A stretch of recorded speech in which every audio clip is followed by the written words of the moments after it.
আসসালামু আলাইকুম সবাইকে। ডিজিটালট্যাবের আরও একটি ভিডিওতে সবাইকে স্বাগতম। থাম্বনেল দেখে নিশ্চয়ই বুঝতে পেরেছেন আজকে আমি কথা বলবো সরকারি উদ্যোগে ফ্রিল্যান্সিং শেখার যে সকল সুযোগ সুবিধা তা নিয়ে।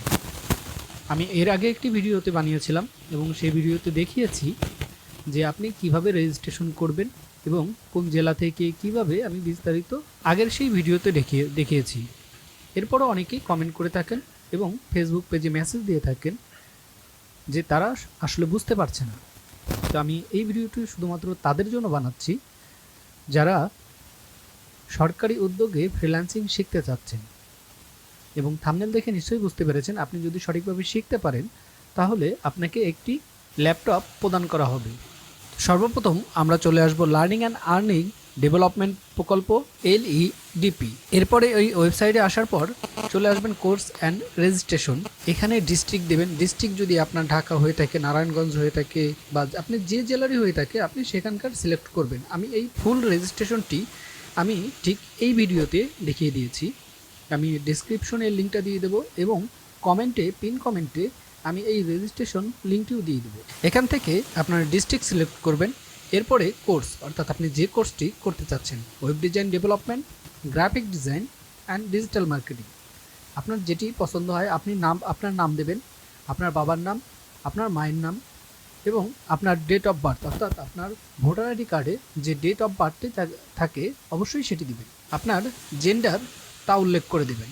যদি আপনার কোনো ফিজিক্যাল সমস্যা থাকে তবে অবশ্যই সেটা উল্লেখ করে দেবেন। আপনার ইমেল অ্যাড্রেস দেবেন। মনে রাখবেন আপনি যে ইমেল অ্যাড্রেস দেবেন আপনার সেই ইমেল অ্যাড্রেসটি পরবর্তীতে অবশ্যই লাগবে এবং এখানে আপনার নাম্বার দেবেন 016, আপনার যে 11 ডিজিটের নাম্বারটি আছে সেটি দেবেন। আইডেন্টিফিকেশনের জন্য এখানে আপনার ন্যাশনাল আইডি কার্ড অথবা বার্থ সার্টিফিকেটের একটি নাম্বার দিবেন। আপনার হোম ডিস্ট্রিক্ট কোথায় তা দিবেন। আপনার উপজেলা, যদি আপনার উপজেলা হয়ে থাকে তাহলে সেই উপজেলা অবশ্যই সিলেক্ট করে দেবেন। আপনার ভিলেজ অর্থাৎ আপনি যে এলাকাতে থাকেন, আপনার বাসা যেখানে, আপনি সেই জায়গা, আপনার বাসার রোড নাম্বার যদি থাকে, বাসার হাউস নাম্বার যদি থাকে, সেই সব কিছু প্রোভাইড করবেন।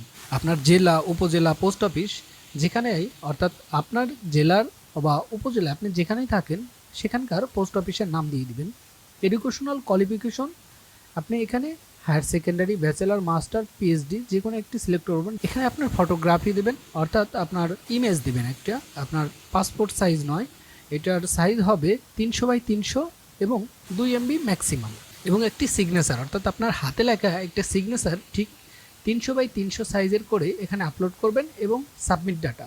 আপনারা এখানে যে কোর্সগুলো করতে পারবেন, কোর্স মডুলে যাবেন। এখানে দেখেন বর্তমানে 3টি কোর্স আছে: digital marketing, graphic design and web design and development. Class schedule আপনি এখান থেকে দেখতে পারবেন যে ক্লাস শিডিউল কবে, কোথায়, কখন হচ্ছে।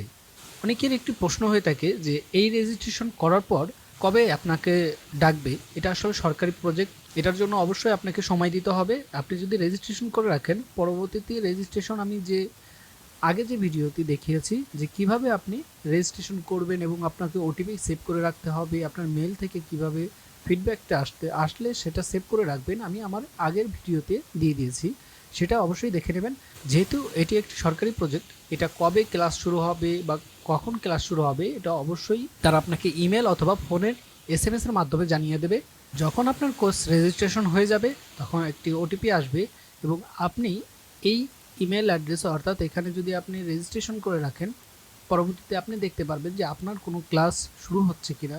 রেজিস্ট্রেশন করার পর আপনি কিছুদিন ওয়েট করবেন অথবা আপনার যদি মেল যদি না আসে বা ফিডব্যাক কোনো মেসেজ না আসে তাহলে আপনি আপনার জেলার নিকটস্থ কোনো ICT ডিপার্টমেন্টে দেখা করবেন। যেমন প্রত্যেকটা জেলাতেই ডিস্ট্রিক্ট অফিস থাকে, সেই অফিসে গিয়ে আপনারা কন্ট্যাক্ট করবেন। আপনারা লার্নিং অ্যান্ড আর্নিং প্রজেক্টে রেজিস্ট্রেশন করেছেন বা এখন ক্লাস হবে কবে বা কখন ক্লাস হবে, এই বিষয়টি আপনারা সেই অফিস থেকে জেনে নিতে পারবেন এবং এই কোর্স শেখার মাধ্যমে আপনি হয়ে উঠতে পারেন দক্ষ একজন ফ্রিল্যান্সার। তো আজকে এই পর্যন্তই। সবাই ভালো থাকবেন। ধন্যবাদ।